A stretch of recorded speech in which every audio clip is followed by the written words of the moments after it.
The U.S. Supreme Court announced on Thursday that it will hear arguments next month over President Donald Trump's bid to restrict automatic birthright citizenship.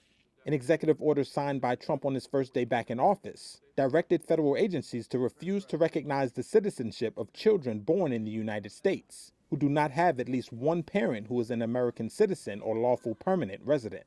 Federal judges in 3 different states blocked Trump's order, and it will remain halted while the court considers the case. Restricting birthright citizenship is just one facet of Trump's hardline approach toward immigration.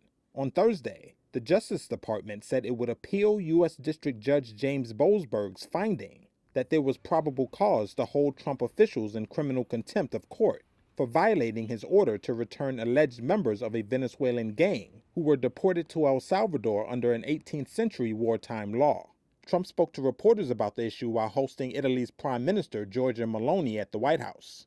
We're doing a fantastic job of getting criminals out of this country who Biden allowed into the country. One of the primary reasons I was elected is because I said, I'm going to get the criminals that he allowed to come into our country so stupidly through open borders. I'm going to get them out.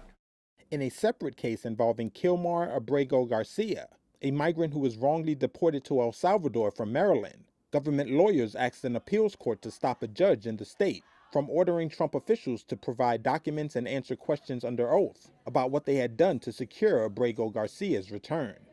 I've heard many things about him, and we'll have to find out what the truth is.